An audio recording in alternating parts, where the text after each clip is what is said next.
ಏನಾಗ್ತಾ ಇದೆ ಮಹಾನಗರಿ ಬೆಂಗಳೂರಿನಲ್ಲಿ ಅಂತ ಹೇಳಿ ಸಣ್ಣ ಪುಟ್ಟ ವಿಚಾರಗಳಿಗೆಲ್ಲ ಗಲಾಟೆ ಆಗ್ತಾ ಇದೆ, ಬಡದಾಡ್ಕೊಳ್ತಾ ಇದ್ದಾರೆ.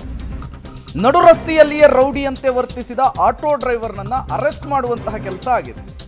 ಕಮರ್ಷಿಯಲ್ ಸ್ಟ್ರೀಟ್ ಪೊಲೀಸರಿಂದ ಆರೋಪಿಯನ್ನ ಅರೆಸ್ಟ್ ಮಾಡಲಾಗಿದೆ. ಸೈಯದ್ ಮೆಹಬೂಬ್ ಪಾಷಾ ಬಂಧಿತನಾಗಿರುವಂತಹ ವ್ಯಕ್ತಿ ಕಾರ್ ಗ್ಲಾಸ್ ಅನ್ನು ಒಡೆದು ಗೂಂಡಾಗಿರಿ ಮಾಡಿದಂತಹ ಚಾಲಕನಂತೆ ಇದ್ದ. ಸೈಡ್ ಕೊಡಲಿಲ್ಲ ಅನ್ನುವಂತಹ ಕಾರಣಕ್ಕೆ ದಂಪತಿ ಇದ್ದಂತಹ ಕಾರನ್ನು ನಿಲ್ಲಿಸಿ ಗ್ಲಾಸ್ ಅನ್ನು ಒಡೆದು ದೌರ್ಜನ್ಯ ಎಸಗಿದ್ದ ವ್ಯಕ್ತಿ ಇದ್ದ. 80ಕ್ಕೂ ಹೆಚ್ಚು ಸಿಸಿಟಿವಿಯನ್ನು ಪರಿಶೀಲಿಸಿ ಶತಾಯ ಗತಾಯ ಆರೋಪಿಯನ್ನ ಅರೆಸ್ಟ್ ಮಾಡುವಂತಹ ಕೆಲಸವನ್ನ ಪೊಲೀಸರು ಮಾಡಿದ್ದಾರೆ.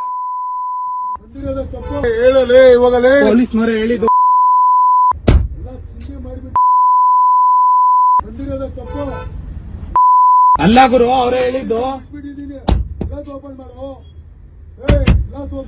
ಅಲ್ಲ ಸರ್, ಅವರೇ ಹೇಳಿದ್ದು.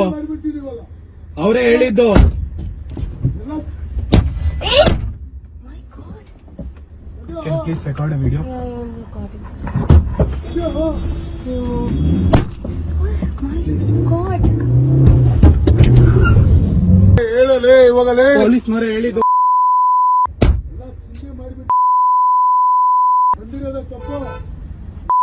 ಅಲ್ಲ ಗುರು, ಅವರೇ ಹೇಳಿದ್ದು.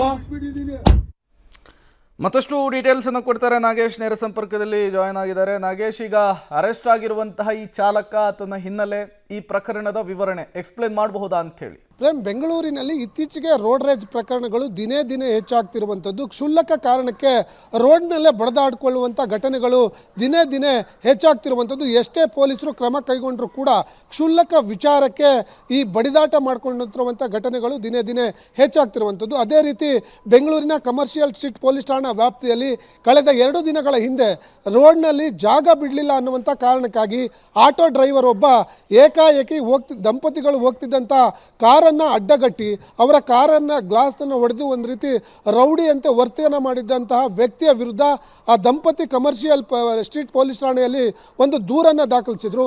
ಆ ದೂರಿನ ಆಧಾರದ ಮೇಲೆ ಪ್ರಕರಣವನ್ನು ದಾಖಲಿಸಿಕೊಂಡಿದ್ದಂಥ ಕಮರ್ಷಿಯಲ್ ಸ್ಟ್ರೀಟ್ ಪೊಲೀಸರು ಸೈಯದ್ ಮೆಹಬೂಬ್ ಅನ್ನುವಂಥ ಆಟೋ ಚಾಲಕನನ್ನು ಬಂಧಿಸಿದ್ದಾರೆ ಅನ್ನುವಂಥ ಮಾಹಿತಿಗಳು ಸಿಗ್ತಿರುವಂಥದ್ದು. ಈತನಿಗೆ ಹುಡುಕಾಟ ಮಾಡಲಿಕ್ಕೆ ಸುಮಾರು 80 CCTVಗಳು 8 ಕಿಲೋಮೀಟರ್ ಅಷ್ಟು ದೂರ CCTVಗಳನ್ನು ಪರಿಶೀಲನೆ ಮಾಡಿ ಆರೋಪಿಯನ್ನು ಬಂಧನ ಮಾಡಿ ಜೈಲಿಗೆ ಕಳಿಸಿದ್ದಾರೆ ಅನ್ನುವಂಥ ಮಾಹಿತಿಗಳು ಕೂಡ ಇರುವಂಥದ್ದು.